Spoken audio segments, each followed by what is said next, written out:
seja bem-vindo ao terceiro episódio do Decifrando o Leão, da Econete Editora. E hoje nós estamos aqui para dar continuidade ao assunto relacionado à Declaração do Imposto de Renda à Pessoa Física 2018. Estamos mais uma vez com a participação da especialista do Imposto de Renda, Luana Trevisan. Seja bem-vinda mais uma vez. E estamos com um convidado especial também, Eliandro, contador responsável da Omega Price. No episódio de hoje, nós vamos estar abordando o assunto do ganho de capital, imposto de renda à pessoa física, e vamos dar início sabendo um pouco mais sobre a obrigatoriedade de apresentação da declaração.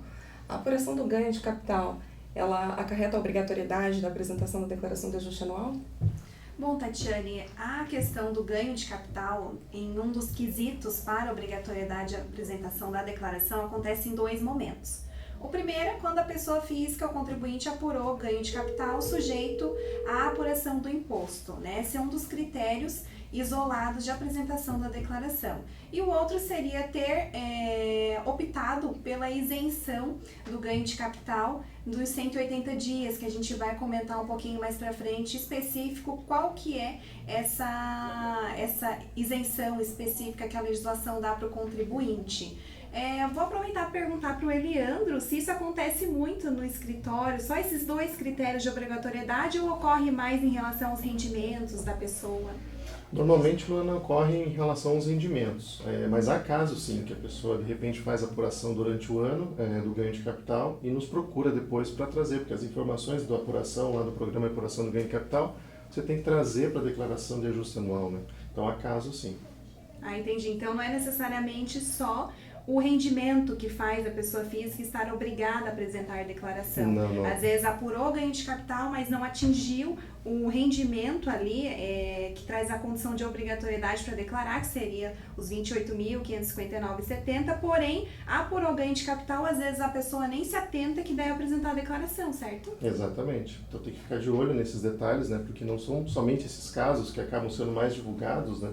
Há esses casos também no caso do ganho de capital que a pessoa precisa apresentar a declaração de ajuste anual. Certo. Muitas vezes a gente acaba falando uma linguagem um pouco técnica e o contribuinte às vezes está se perguntando, né? Afinal, o que é o ganho de capital? Em que momento que o contribuinte tem que apurar o ganho de capital? Bom, o ganho de capital, ele é apurado quando a pessoa física efetua a alienação de algum bem ou direito que possua. É muito importante frisar também que esse bem e direito, caso ele esteja lá nos critérios de obrigatoriedade de relação na declaração de bens da pessoa física, ele previamente estará lá. Mas não é o fato dele não estar na declaração de bens, né, que a gente vai ver que existem algumas particularidades que não precisa relacionar bens na declaração, que dispensa o contribuinte de apurar um eventual ganho de capital.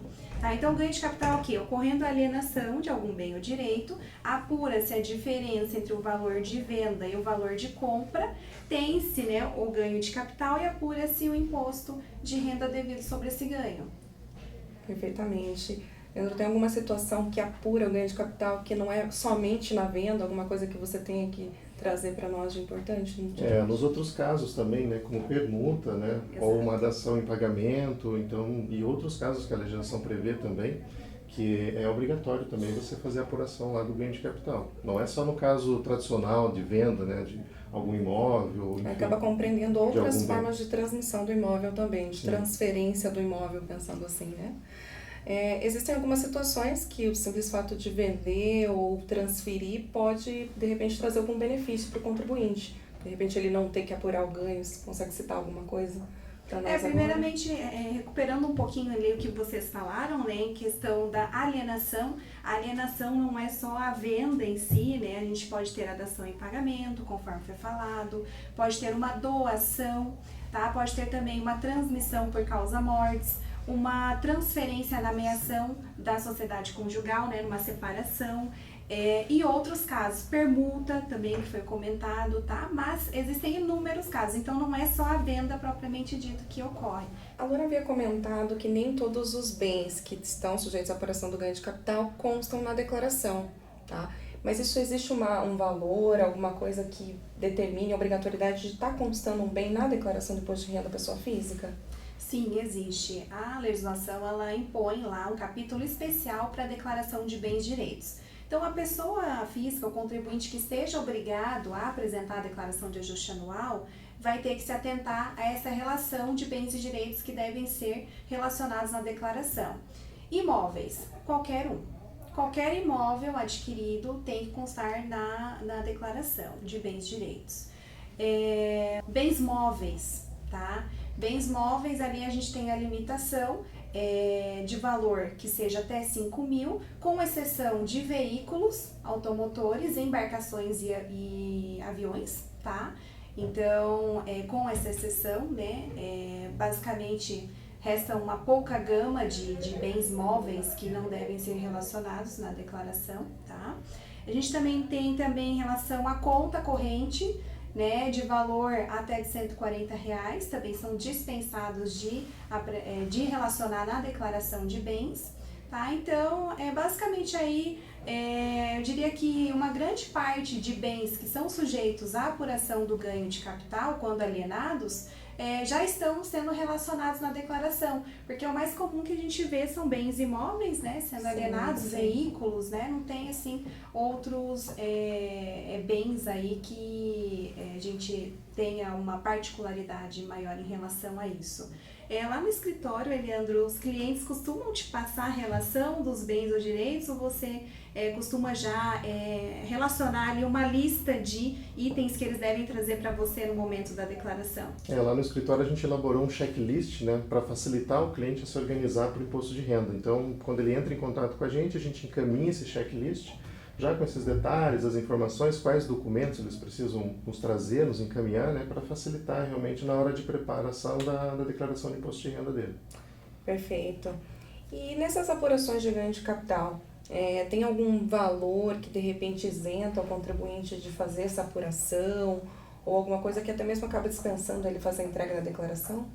Existem algumas situações de isenção que a legislação prevê, tá? A primeira delas é a venda do único imóvel, seja ele residencial ou não residencial, terreno urbano, terreno rural, tá? Em alguns casos também a gente vai ver uma particularidade em relação ao terreno rural, tá? Ao imóvel rural, na verdade, mas a questão ali dos 440 mil sendo o único imóvel que a pessoa tenha em seu nome, tá? É importante lembrar que se ela tiver um único imóvel, seja em conjunto com outra pessoa, tá? Em condomínio ou até mesmo com o seu cônjuge, tá? Esse limite deve ser observado de duas formas. Quando tiver em condomínio, ou seja, que não é com o cônjuge, esse limite de 440 mil é individual por cada pessoa que possua aquele imóvel, e se for com um cônjuge que ele tem esse imóvel, o limite ele é global pelo imóvel, tá? 440 mil. Então, o valor de alienação até 440 mil seria isento do ganho de capital. É só observar essa questão ali se, por exemplo, eu tenho um imóvel em comum com o meu cônjuge, tá? E também tem um imóvel privativo que não entrou ali na sociedade conjugal. Então, eu não tenho mais um imóvel, eu tenho dois. Um com o meu cônjuge e um bem privativo, então eu não poderia aplicar. E essa operação, ela também só pode ser realizada a cada 5 anos, né? Então, se eu vendi o meu único imóvel agora, né, eu vou poder aplicar a isenção caso eu venda ele até 440 mil, porém eu só vou poder fazer essa operação novamente daqui a 5 anos. Interessante. E esse valor de 440 mil seria o valor da venda, o valor do ganho? Como que a gente pode entender essa aplicação dessa isenção? É o valor da operação em si, Isso. né? Da operação como um todo. Isso, como um todo. Entendi. E em se tratando de bens móveis mesmo, de pequeno valor, né? Existe algum valor ali de isenção, a não ser esse do único imóvel que foi comentado pela Luana? Sim, existe alienação de bens de pequeno valor, tá? Bens em geral, 35 mil, alienando até 35 mil este bem ou conjunto de bens, tá? Porque a gente precisa verificar ali o valor total alienado dentro de um mês. Se for até os 35 mil, seria isento do ganho de capital. E também uma questão ali de alienação de ações em mercado de balcão, cujo valor tenha sido até 20 mil. Também o conjunto, né, de ações alienadas no mesmo mês. Porque às vezes a gente tem muito esse pensamento ali, né? Não, é cada um por 35 ou o conjunto de bens, né? Creio que já devem ter te procurado para perguntar isso também. Sempre tem que estar atento a isso na hora de preparar a declaração, perguntar e questionar o contribuinte se realmente tem esses casos e entender que são bens de mesma característica, né? Então você tem que sempre fazer essa análise na hora de fazer a declaração. O que seria de mesma característica? Veículos, automotores, né? Aí entraria tanto o veículo, o carro, quanto a motocicleta. Então, se o contribuinte está alienando um veículo e uma motocicleta no mesmo mês, eles possuem a mesma característica. Então, precisa ser somado para considerar ali o limite dos R$35 mil. Perfeitamente. E esse, na verdade, não tem os 5 anos, tá? É por mês ali. Então, se por mês eu alienar bens de pequeno valor até 35 mil, eu estaria isento do ganho de capital. Mas aí tem uma pequena linha ali que a gente tem que observar também, que se essa prática ficar habitual e com objetivo de lucro, pode ocorrer equiparação à empresa, à pessoa jurídica, né? Todo mês fazendo aquela mesma operação, acaba configurando vamos supor aí uma pessoa que tem lá um pátio de veículos, né? Os revendedores de veículos. Eles fazem aquela operação todo mês, né? Eles não são mais pessoa física para fins da legislação tributária. Perfeita colocação. E além das isenções que já foram citadas, ainda tem mais uma questão de imóvel residencial. Sim. Como é que funciona essa questão? Tem que ter um único imóvel também? Existe alguma regra específica voltada para isso? A gente tem uma isenção que é bastante utilizada, né, depois da alienação do único imóvel até 440 mil, que é a venda, tá, de um imóvel. Não precisa ser o único imóvel necessariamente, mas nesse caso só residenciais, tá, para compra de um outro imóvel residencial no prazo de 180 dias, de 6 meses. Então, esse aí é um benefício muito utilizado também, a cada 5 anos também, tá? Mas não necessariamente que seja o único imóvel. Durante o ano aparecem clientes lá pedindo assessoria em relação a ganho de capital para vocês? Aparecem, sim. Às vezes a pessoa nos procura. Hoje, como essas informações já são muito mais disseminadas, né? O contribuinte ele já está muito mais informado, né, com relação a isso. E acabam nos procurando sim para saber se realmente vai ser devido o imposto, se ele vai ter que recolher, em qual período ele vai ter que recolher esse imposto também. Até mesmo porque o fato gerador ele se dá na alienação, né, lógico. Tem questão também de venda parcelada, que vai tributando, né, a cada recebimento, ganho de capital proporcional ali em relação a cada parcela recebida. Mas o cliente ele não fica atento que antes da declaração, ele tem obrigações a cumprir, né? Então, se há ali uma alienação, já ensejou ali o fato gerador do ganho de capital, às vezes ele nem procura, ele vai te passar a informação só na declaração de ajuste, ou procura, né? E já passou algum período, às vezes já passou alguns meses já do fato gerador para ele fazer a apuração. E, consequentemente, quando você vai fazer a apuração, aí ele vai incorrer em multas, em juros, etc. Né? E acontece mais lá no escritório situação da isenção ali da aplicação do valor da venda no prazo de 180 dias ou também único imóvel? O que apareceu mais esse ano para vocês? Acontece os dois casos.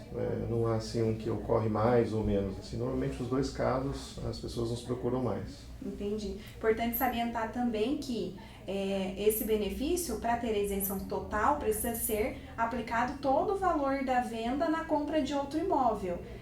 Então, assim, a isenção 100%. Porém, pode ocorrer o caso de não aplicar todo o valor dentro do prazo dos 6 meses. Então, haverá ganho de capital ali e tributação proporcional à parcela não aplicada. Perfeito. E não existe um valor, assim, determinado para a aplicação dessa isenção de 180 dias, né? Não tem. Ele pode, de repente, nesse período, utilizar parte, independente do valor, e aquela parcela que ele não utilizou desse montante, ele oferece a tributação e a apuração do ganho. Né? Inclusive, pode haver a compra de mais de um imóvel residencial com o valor da venda, seria isento também. O que não pode é aplicar o valor na compra de terreno, que não se aplica aí essa isenção, na compra de box, de garagem, também garagem.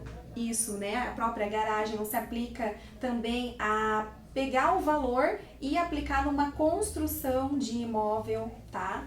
E em contrapartida se aplica para o quê? Para compra de imóvel na planta ou em construção, tá? imóveis já prontos, né? Imóveis que o contribuinte vai lá e adquire simplesmente, tá? E um detalhe muito importante também, não se aplica para quitar financiamento de outro imóvel que a pessoa já tenha.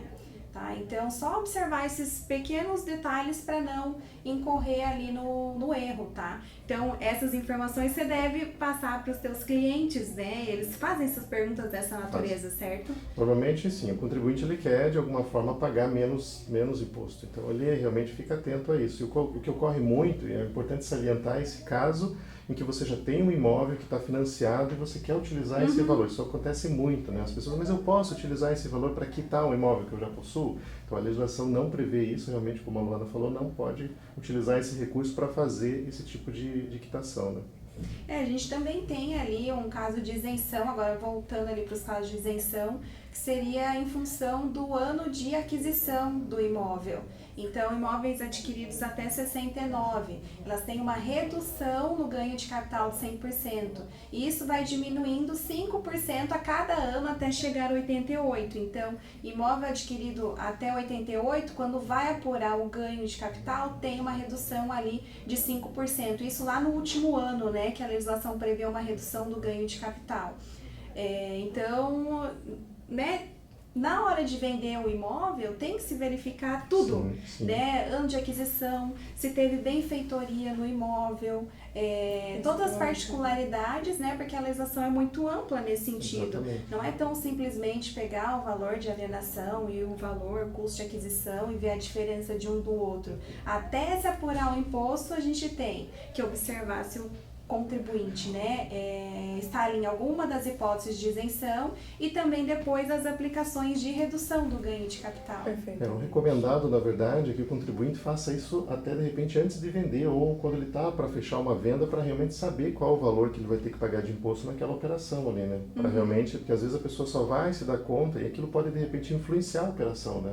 Então, é importante que antes ele procure um contador, verifique esses casos de reduções. O próprio programa hoje você já pode lançar essas informações. O programa é bem intuitivo, bem né? intuitivo, fácil de utilizar, e você já vai conseguir saber o valor efetivo que você vai pagar de imposto. Ok. O planejamento Exato. tributário em cima daquela venda em si, né? Porque uma doação, por exemplo, às vezes um contribuinte que não sabe muito que a legislação dispõe, vai achar que numa doação não se apura ganho de capital, né? Não se apura se o bem for transferido pelo mesmo valor constante na declaração do doador. Mas se doar por valor de mercado, fatalmente vai ocorrer ali na apuração do ganho de capital. E se não for o único imóvel, se não, né, não vai cair nos 180 dias, porque ele não vai aplicar nenhum valor para a compra de outro imóvel, vai ter que pagar ganho de capital, além de ter que observar a legislação estadual para fins de pagamento de imposto sobre transferência de imóvel. Tem o caso da partilha também, né, que muitas vezes as pessoas não sabem disso também e acabam, de repente, antes mesmo de procurar um contador, para procurar entender essa informação, como que vai ter que ser feita a transferência, se vai ter o caso de apuração ou não, acabam de repente já procurando direto o cartório e já informa os valores e de repente não é o mesmo valor que consta na declaração, né, da pessoa que acabou falecendo. E aí depois, quando vai procurar um contador, verifica que vai ter apuração aí do ganho de capital e vai ter que pagar o imposto. Muitas vezes já era devido, muitas vezes já venceu. Exatamente. E aí acaba procurando de forma tardia. Porque na transferência do imóvel, geralmente é valor de mercado que consta na escritura ali de partilha de transferência, né? Então acaba assumindo esse valor para a declaração, esquece que ocorreu ali um fato gerador do ganho de capital, do imposto de renda sobre o ganho de capital, e acaba passando algum tempo aí sob o risco da Receita Federal, né, fiscalizar esse contribuinte e aplicar todas as penalidades ali, né, em cima dessa omissão. Perfeita colocação. E quanto que isso custa para o contribuinte, né? Qual é o valor do imposto? Existe algum percentual, alguma coisa já estabelecida? Quanto isso vai ficar no bolso do contribuinte, na venda, na alienação de um imóvel? Certo. Então, antes de 2017, era aplicado sobre o ganho de capital após as reduções 15%, tá? Porém, a partir de janeiro do ano passado, foi alterada a tabela de incidência sobre o ganho de capital. Ela se tornou progressiva também. Então, quanto maior o ganho, mais a alíquota vai pagar. Tá? Então, seria basicamente assim. Até 5 milhões de ganho, a alíquota que vai incidir sobre esse ganho vai ser de 15%. Aí depois de 5 milhões a 10 milhões, a parcela que exceder os 5 milhões vai ser tributada a 17,5%. Aí depois de 10 milhões a 30 milhões, a parcela que exceder os 10 milhões vai ser tributada a 22,5% e acima de 30 milhões, 27,5%. Então, na verdade, tem que se observar que, inclusive, essa progressividade vai atingindo as parcelas excedentes sobre o ganho de capital.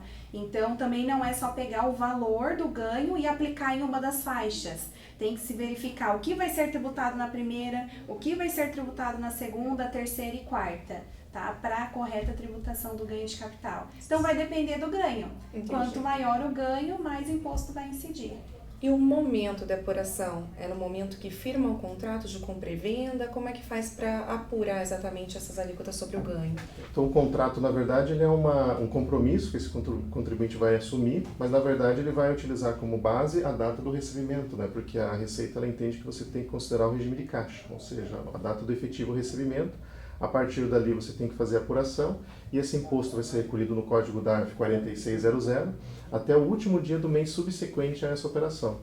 E aí também há aqueles outros casos, que não é somente o contrato, mas sim tem outros casos que as pessoas moram no exterior e têm imóveis no Brasil, em que essa apuração ela tem que ocorrer, então, no momento em que foi feita essa operação, né? A tributação ela já se dá na remessa, né, do valor da venda para o exterior, né? A alíquota é de 15%. Para um residente no exterior que aliena um imóvel aqui no Brasil, não se aplicam as reduções de ganho de capital que o brasileiro tem, né? Mas foi boa a colocação. E ainda nesse aspecto de contrato, existem alguns contratos, por exemplo, que trazem uma cláusula de rescisão por falta de pagamento. Isso pode acontecer.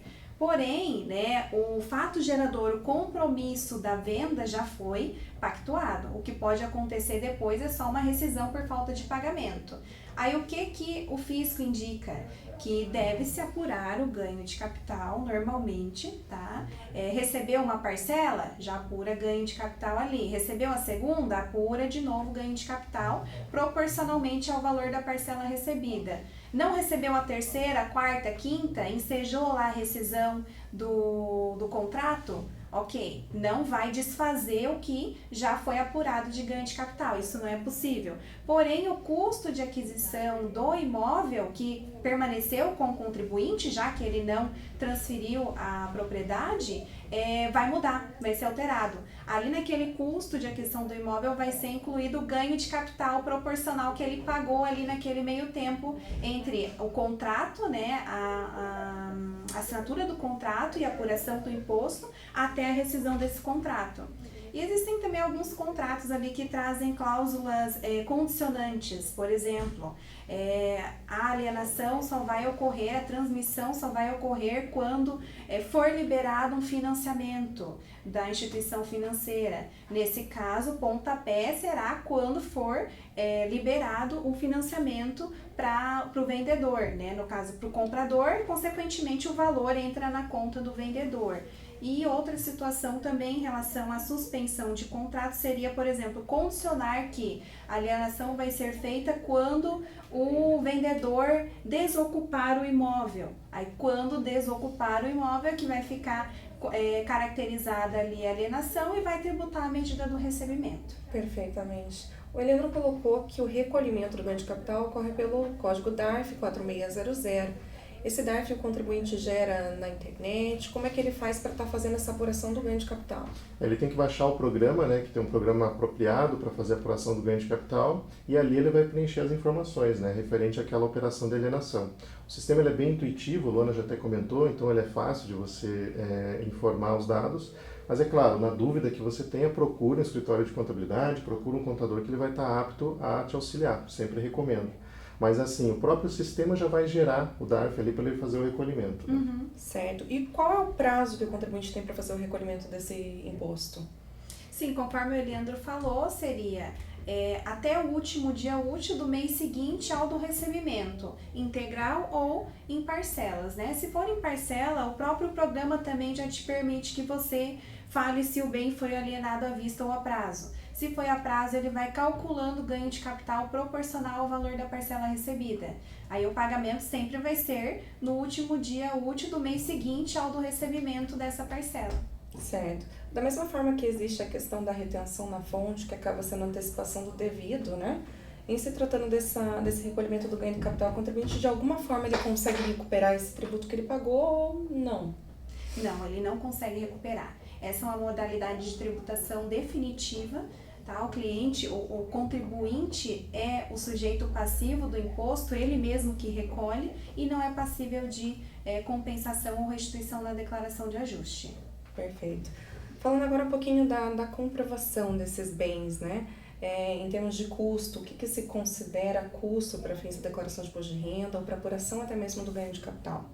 Basicamente, o custo de aquisição é o valor pago pelo bem ou direito, tá?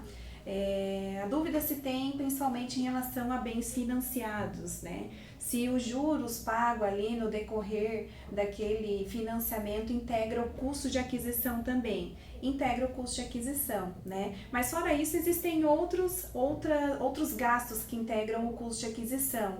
Lá no escritório, o cliente costuma aparecer muito com benfeitorias realizadas no imóvel, reformas, ampliações ou até mesmo a construção de imóvel? Sim, ocorre sim.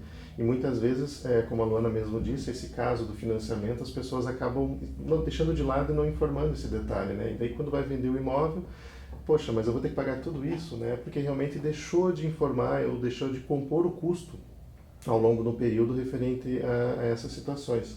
Mas, por exemplo, o caso de benfeitorias realizadas em imóveis, né, é necessário, aí, claro, apresentar um recibo, se for de pessoa física, uma nota fiscal, né, para poder comprovar isso, porque a qualquer momento a Receita pode, de repente, pedir uma revisão na declaração e pedir a verificação de tudo isso. Mas ocorre sim, ocorre vários casos aí que a pessoa precisa ou, de repente, quer atualizar ou ocorreu alguma situação no imóvel que ele precisa fazer essa atualização.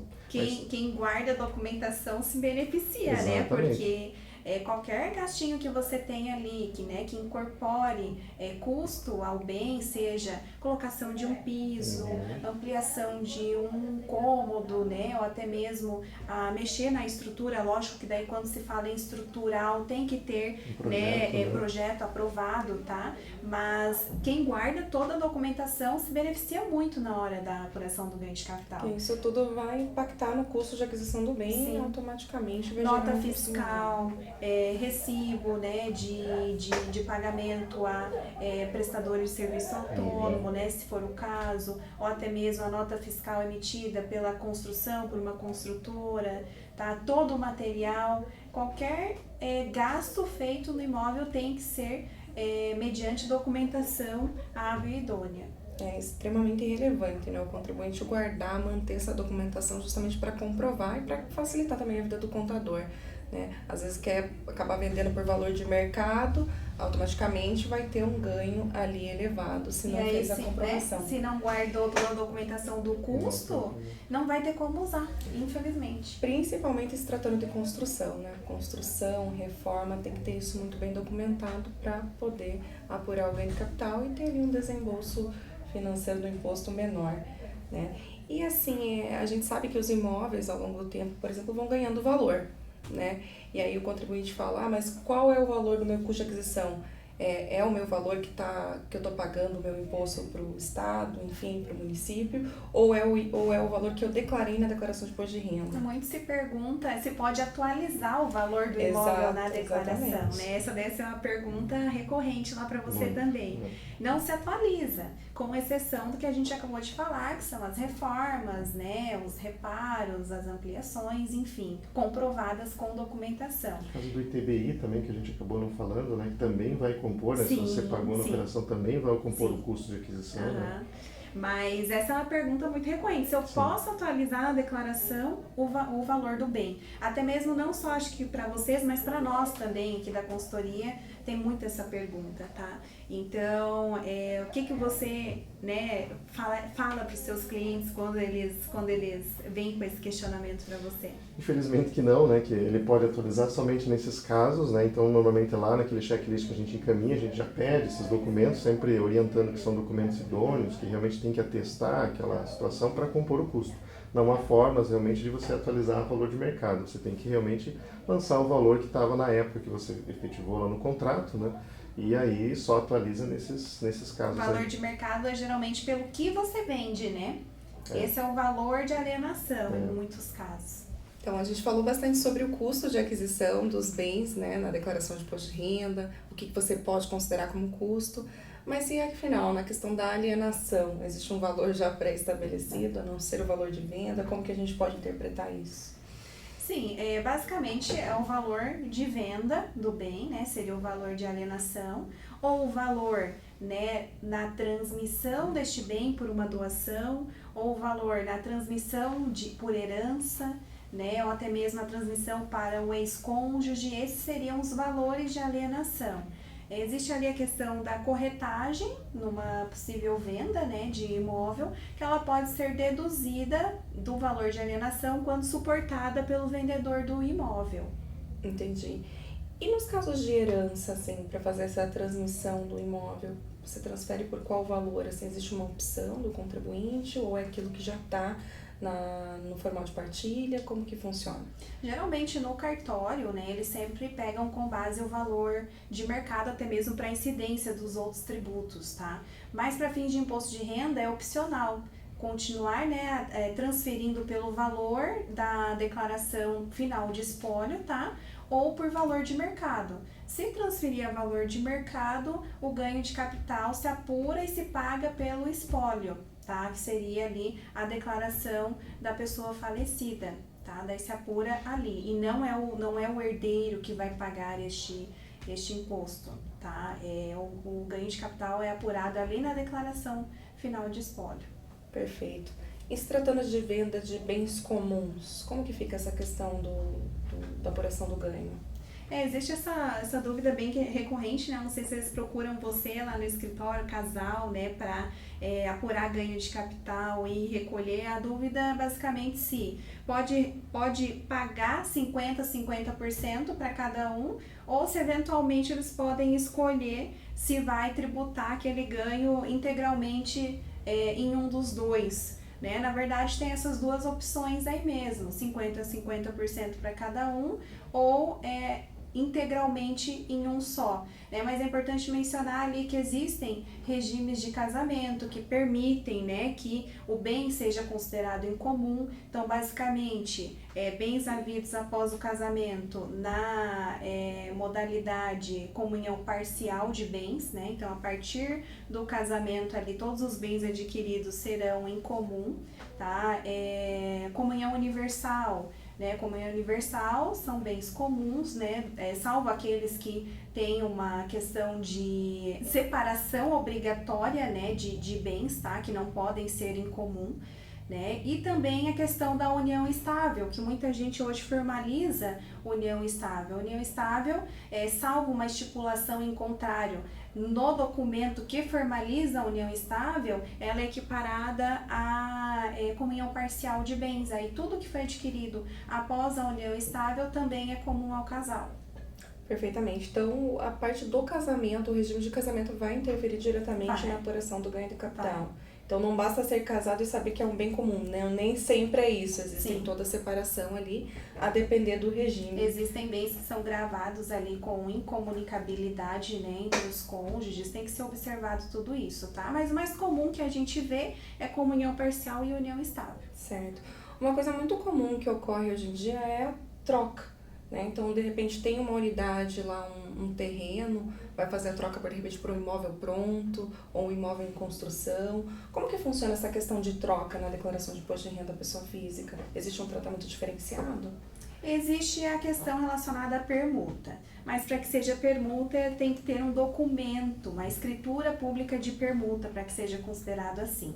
A permuta sem torna, que não envolve o recebimento de valores, ela é isenta, é um dos casos de isenção de ganho de capital também. Mas a permuta com torna, que quem está entregando um imóvel recebe um valor em troca também, além do outro imóvel, o ganho de capital é apurado em cima dessa torna recebida.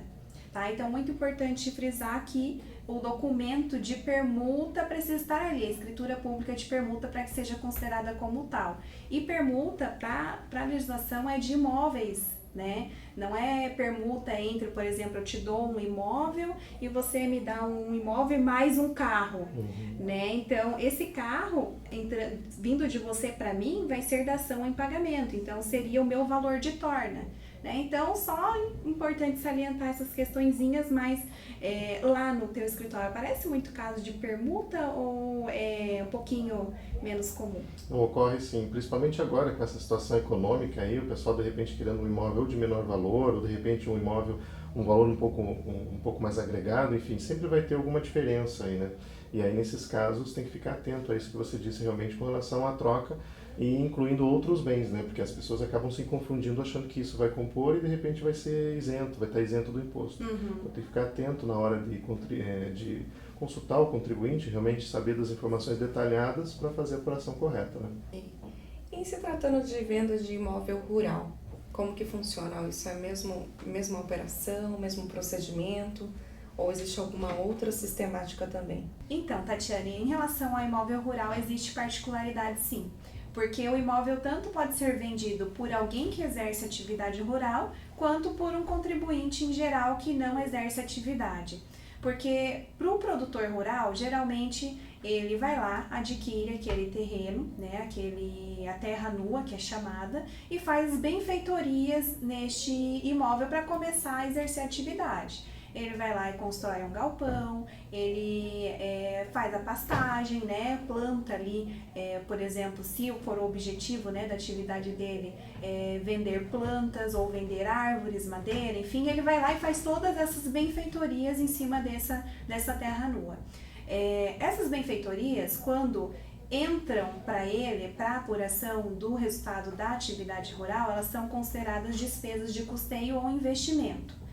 Ok, uma vez considerada assim, quando ele aliena essa propriedade rural, essas benfeitorias que uma vez ele considerou despesa para fins da apuração da atividade dele, do resultado, vão ser consideradas receitas quando um imóvel for alienado. Mas fora essa situação, a gente tem uma particularidade em relação ao imóvel rural adquirido a partir de 97. Existe uma forma particular de apurar o ganho de capital.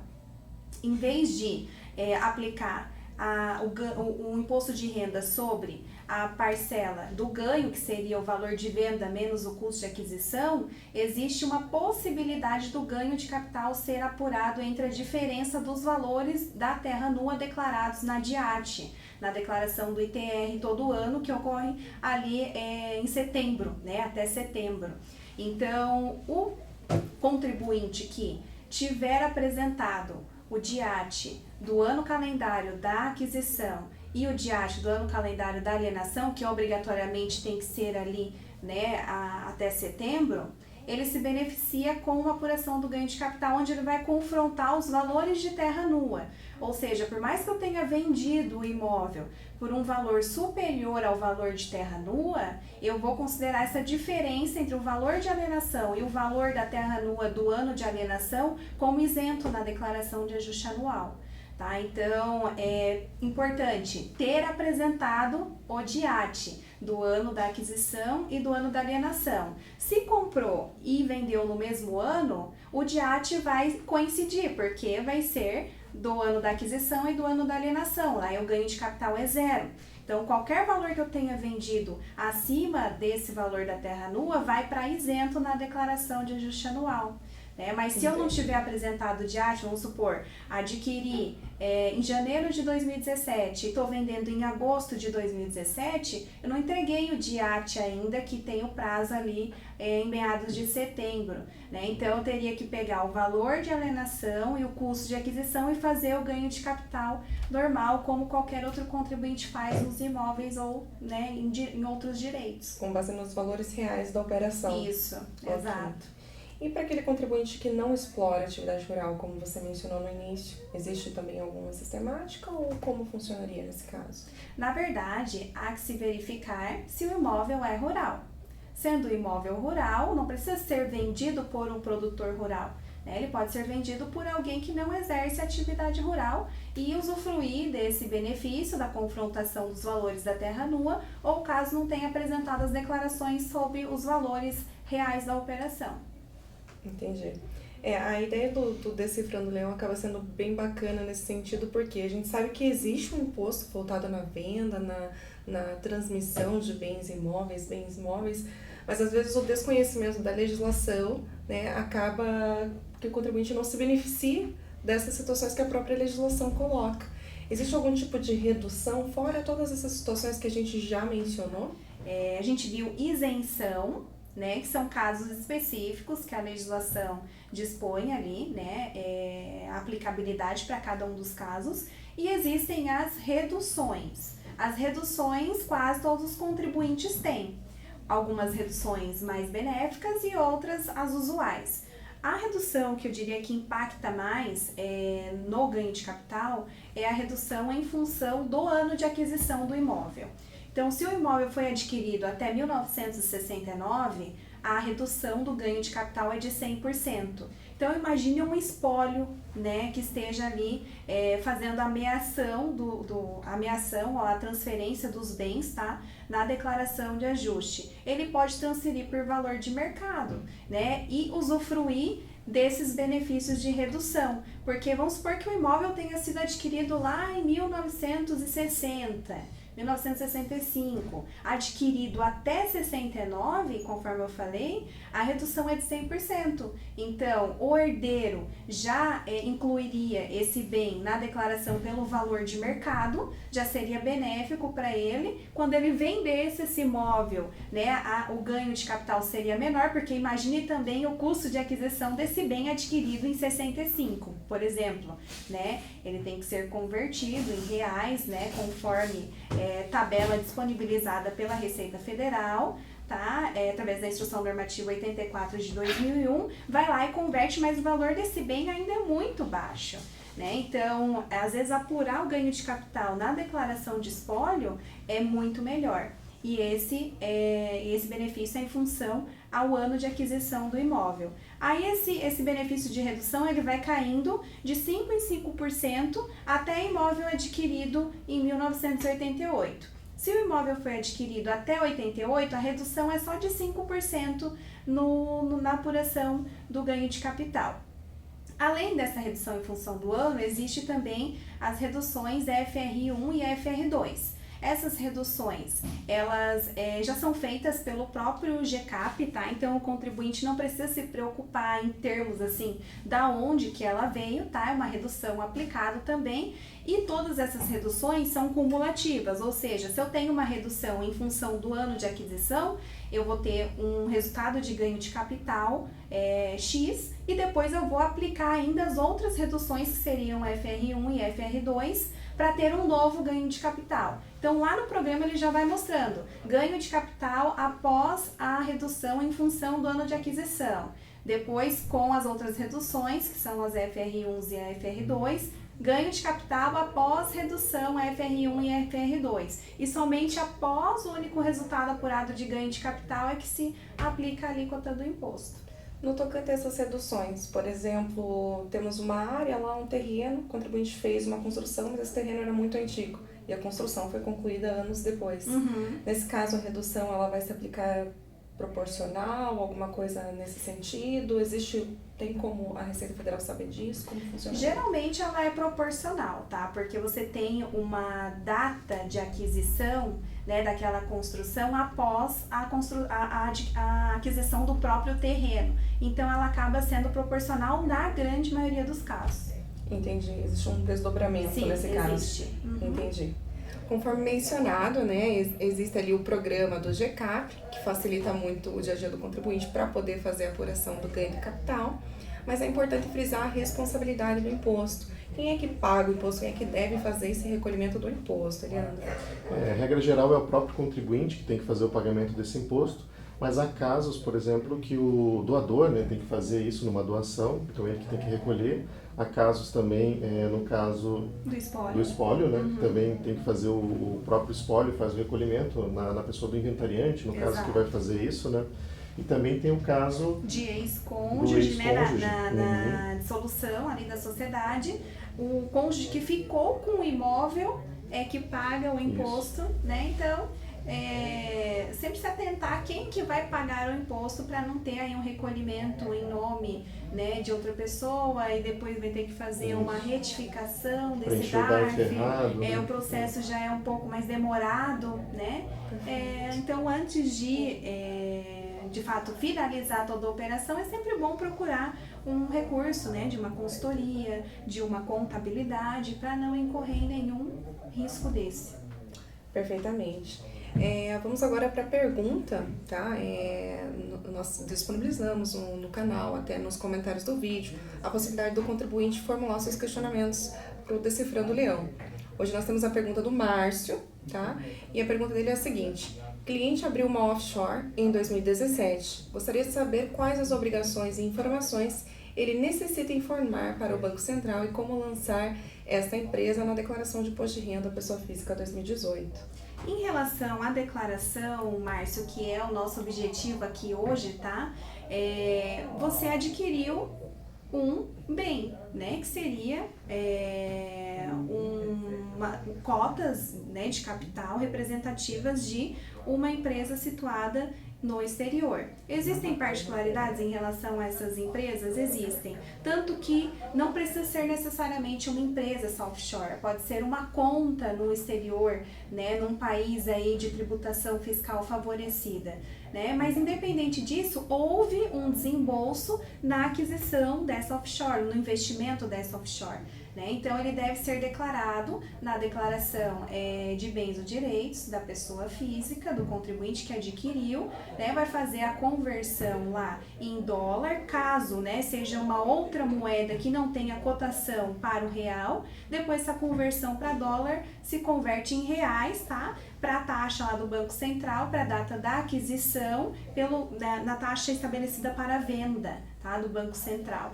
Então, tendo essa informação agregada na declaração de bens, quando ocorrer alienação, se ocorrer, vai tratar como ganho de capital também, tá? Então, nesse caso aí pode até haver um ganho de capital em moeda estrangeira, né? Onde a apuração do GCAP de 2018 já está centralizando também essa função da apuração do ganho de capital em moeda estrangeira no programa GCAP único, ou seja, não existe mais o GCAP para moeda estrangeira a partir de 2018, vai fazer a apuração de ganho de capital e vai recolher o imposto. Após essas explanações sobre o assunto, né, do imposto de renda, sobre o ganho de capital, existem algumas dicas que vocês podem passar para os contribuintes para que possa se atentar nesse momento de apuração do ganho? Sim, é muito importante que o contribuinte fique atento com relação ao prazo, né, do recolhimento da apuração do ganho, e já separe toda a documentação também para que fique mais simples, né, na hora de fazer toda essa apuração. Então, que não deixe, de repente, passar ou deixar para fazer a apuração lá no momento de fazer a declaração de ajuste anual, que faça isso no momento correto para não incorrer em multas e juros, etc. É importante também com relação à própria documentação, né? Aquilo que a gente já tinha comentado, referente à documentação idônea, recibos, notas fiscais, não basta só utilizar no momento de declarar, isso tem que ser guardado, né, durante o período que a Receita exige, lá num prazo de 5 anos pelo menos, né, que de repente a Receita possa pedir essa documentação para fazer a comprovação de toda a apuração. é importante que ele tenha isso tudo guardado, né, e preparado já para poder fazer a apuração correta, que é o que vai ser solicitado no momento de fazer esses cálculos lá, né? Inclusive aí procurar uma assessoria para ver se ele não tem direito a alguma redução, né, uma isenção de ganho de capital. Às vezes a operação ela é um pouco complexa, né, ela pode envolver ali a transferência por morte, né, e às vezes é um processo complexo, envolve vários, né, herdeiros, às vezes não consegue aplicar tão fácil o que a gente está falando aqui. Então, procurar, né, um auxílio de um profissional qualificado para dar as instruções aí, né, nessa apuração do ganho de capital e que ela seja a menor possível, né? Tá que é isso certo. que o contribuinte espera. É verdade.